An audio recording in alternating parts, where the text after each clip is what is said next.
Всем привет! Сегодня хочу поговорить о когнитивных искажениях, которые мешают нам учиться, потому что, в принципе, когнитивное искажение– это какое-то личное убеждение, которое сложилось по вашей воле, либо не по вашей воле, то есть какой-то когнитивный процесс произошел, мозг сделал вывод, закрепил это там, поведение, либо мнение, или еще что-то, но оно на самом деле не соответствует действительности, не соответствует ситуации, и вы ведете себя в этих ситуациях немножко неадекватно, вы делаете неправильные выводы, вы искажаете реальность под вашу, под ваше видение, и это вредит, возможно, вам, возможно, окружающим, потому что есть искажения, которые никак не вредят, но есть определенные вещи, которые вредят тому, как вы учитесь, то, как вы получаете знания. То есть они просто стоят на вашем пути, мешают вам, и я сегодня хочу их разобрать, потому что, когда вы о них знаете, вы можете их предотвратить. И самое общее когнитивное искажение– это обобщение.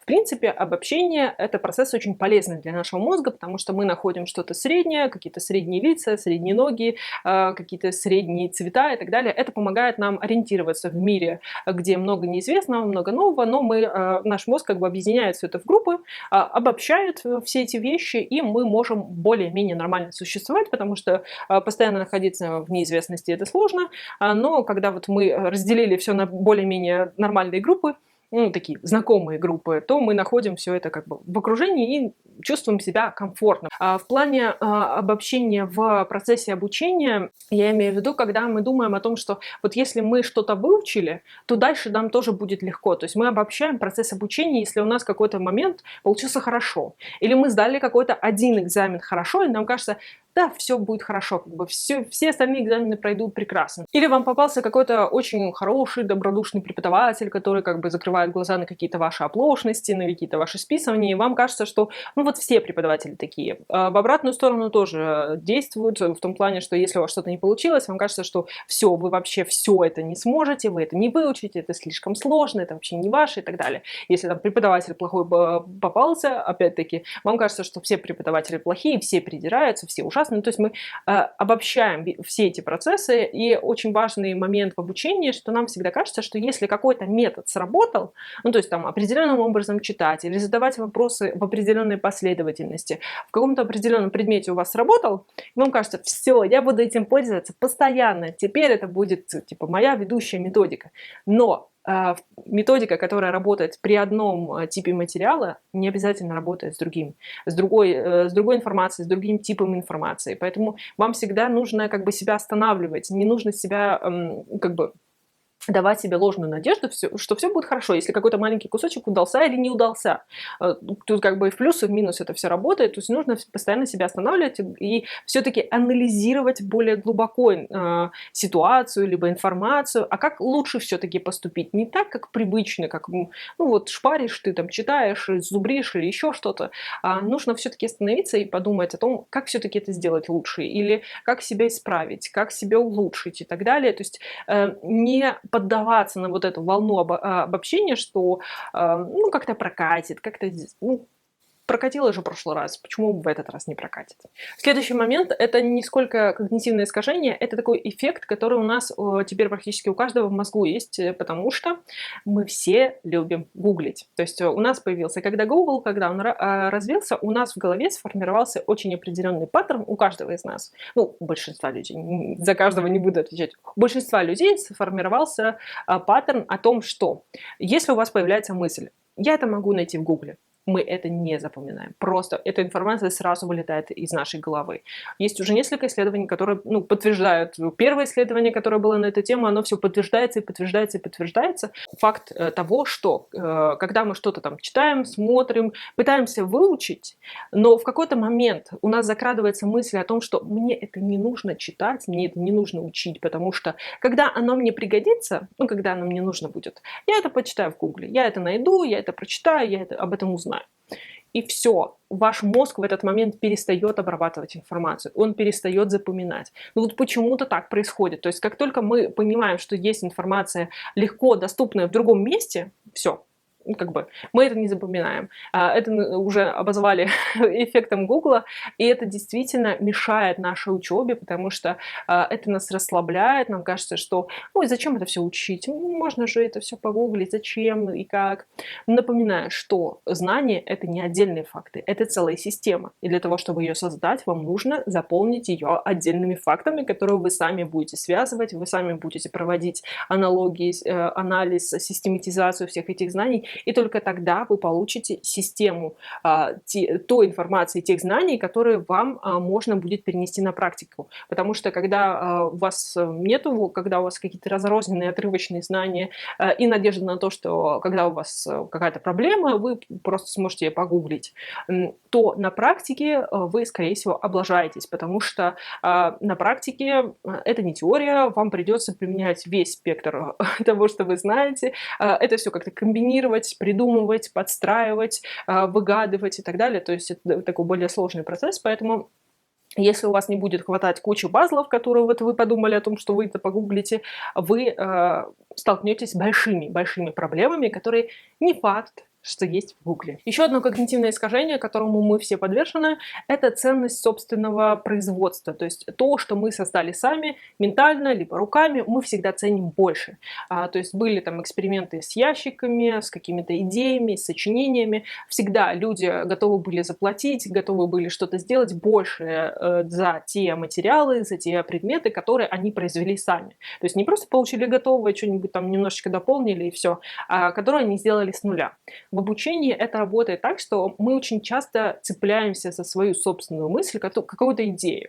Не обязательно она плохая, но просто вот это же вот собственное производство, вот я придумал, это гениальная идея, она нам, во-первых, всегда кажется немножко лучше, чем она есть на самом деле, и мы в этот момент начинаем отвергать все мнение, которое вот какую-то критику, еще что-то, какие-то другие идеи. И мы как бы держим очень упорно то, что вот мы нашли, какой-то там источник, например, книга, которую вы прочитали. Вам хочется всем рассказать, что эта книга гениальна, но на самом деле не всегда так и так далее.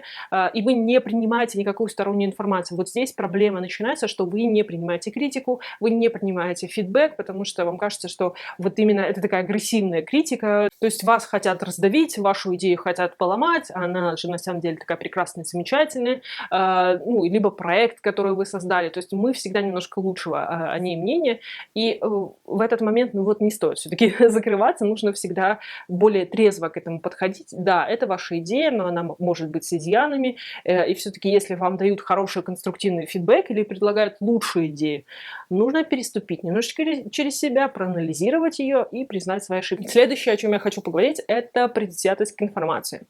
Все мы подвержены стереотипам, каким-то шаблонам, каким-то мнениям чужих других людей, если нам говорят о том, что это фиговая информация, это плохой фильм, это там ужасный человек и еще что-то, у нас это откладывается. Как бы мы ни хотели, но у нас это отпечатывается. И все. Когда мы хотим прочитать книгу, которую там все обхаяли, все сказали, что это пустая книга, но вы ее все-таки начинаете читать, вам очень сложно переступить через это, вы постоянно фильтруете информацию, как бы придираетесь, подкалываете ее, в общем, разбирайте на запчасти, как те люди, которые уже прочитали, им не понравилось. И это мешает вам полноценно получать информацию, потому что например, книга, учебник, видео, еще что-то одному человеку может не понравиться, а вам это может зайти так, как надо. Потому что он может быть на другом уровне знаний, ему уже это неинтересно. Иногда на какие-то базовые лекции некоторые пишут, фу, это неинтересно, это какие-то базовые типа знания, мы уже все это знаем. Но есть очень много людей, которые этого не знают. Возможно, для вашего уровня это идеально, это то, что нужно.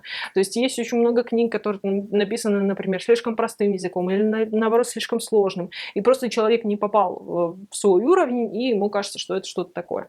И вот эта самая предвзятость к информации очень сильно мешает проникать нам. То есть как только мы начинаем навязывать ярлыки перед тем, как вообще информация поступила, то у нас с этим ярлыком мы пройдем. То есть нам сложнее будет запомнить ее, нам сложнее будет ее обработать, как-то знаете, синтезировать с теми знаниями, которые у нас уже есть, потому что они уже сформированы, они уже идут с какой-то пометкой, уже идут с каким-то искажением и так далее.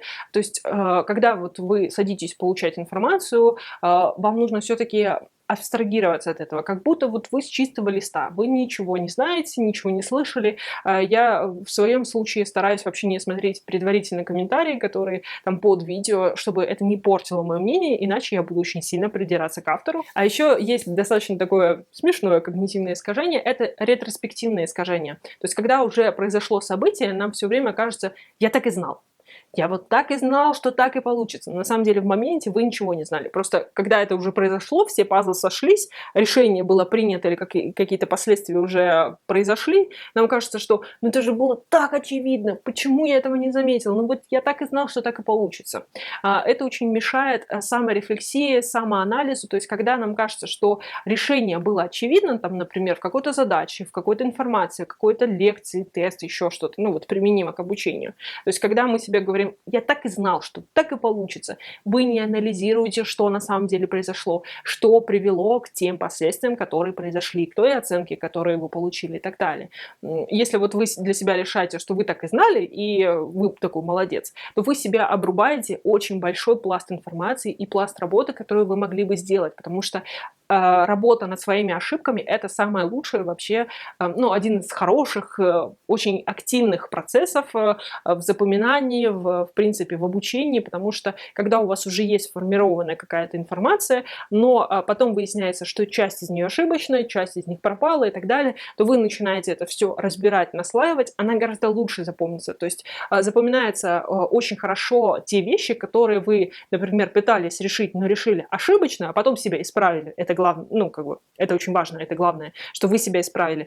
Эта вещь очень хорошо запоминается. Она для мозга прям такая вот сладенькая конфеточка, то есть вы очень хорошо запоминаете это решение, либо информацию, либо там последствия, которое у вас произошло, либо результат, который вы получили, вы очень хорошо запоминаете. И последнее когнитивное искажение, которое сейчас стало очень модным, это эффект Даннинга-Крюгера, когда человек с низкой квалификацией считает себя очень хорошим специалистом, он очень высокого о себе мнения, в общем, он молодец и умница и может продавать, видите, вырвалось, подавать дальше свои знания, потому что вот ему кажется, что он все изучил.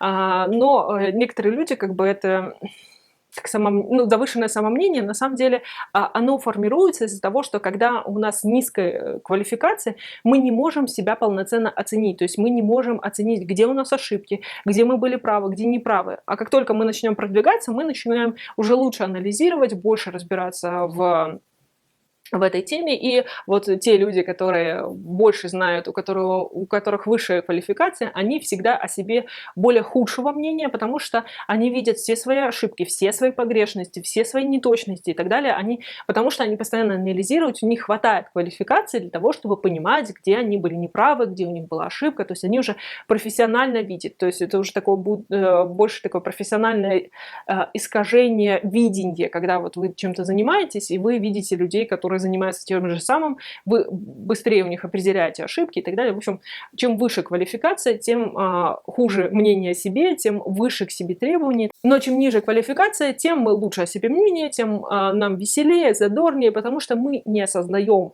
на самом деле всех масштабов, всех своих ошибок и так далее. И в этот момент очень многие люди начинают вот нести себя в мир. Они прочитали одну книжку, и они такие молодцы, замечательные, что вот они знают все, им кажется. Вот если вы не остановитесь на этом процессе, то все прекрасно. Вы потом как бы осознаете свою глупость, свои ошибки и как-то постараетесь это все загладить, расширить и так далее. Но если вы останавливаетесь на этом моменте, то есть вы прочитали какую-то одну книгу, там, сходили на одну лекцию, и вам кажется, что вы уже великий психолог, великий повар, там, великий журналист, все что угодно.